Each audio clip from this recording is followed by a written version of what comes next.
Okay, ito yung Area 5. Ang lalawak na ng lalagyan dito ng PB. Pero sa Area 12 banda, kasalukuyang nagbababa tayo din ng PB module. So pupunta tayo doon mga tol. Yan.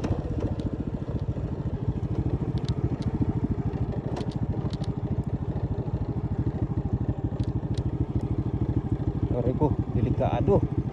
Pababa. Uy. Uy, uy. Oh, uy. Dapat pala segunda. Yan. Yes.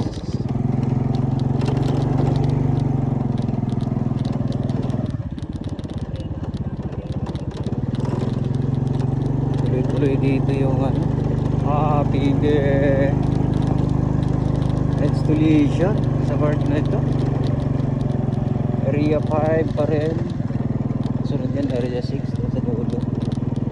Ito yung Area 12.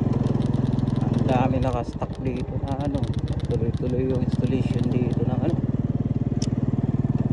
PB module.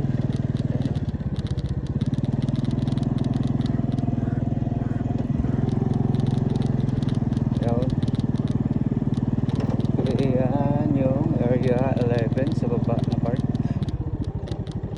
Yoy. Ito. Area 11. Ang liit lang tingnan pero super lawak yan. Ito naman yung Area 12. So mapapansin natin dito yung supply ng PB module. Dito lang nakastock sa part ng patag. Yan. So ang movement natin dyan sa mga stock na yan doon sa Area 12 din banda. Yan. PB module installation. So dito sa part na to naka-install na yung ibang PB yan. Oh, lawak.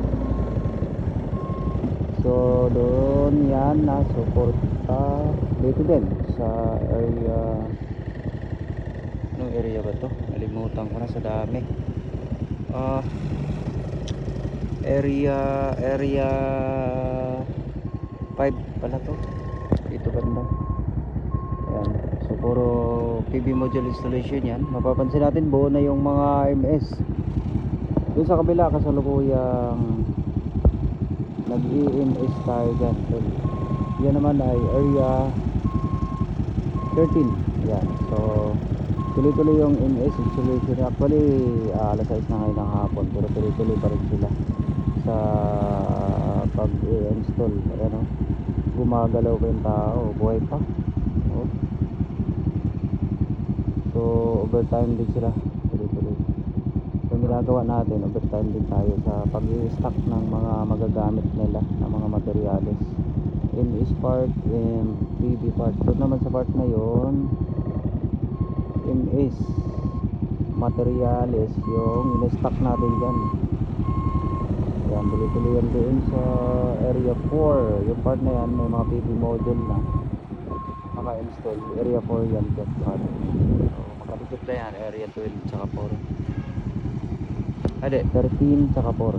Then 14 naman doon sa kabilang dulo. Malayo na, di nakita sa camera. Ayo.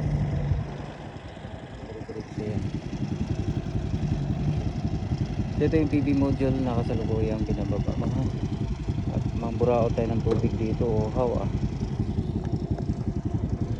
Okay. Tika, park muna guys. Okay.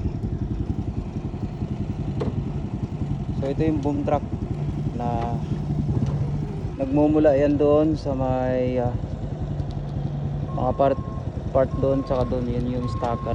Then boom truck na magdadala dito dahil hindi na makakapasok yung mga trailer sa area na to.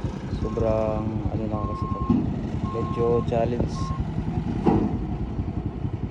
So boom truck yung pumapasok dito para magdala ng materyales. Boom truck and telehandler, yun yung nagde-deliver dito, lalo doon sa part na yun. Okay.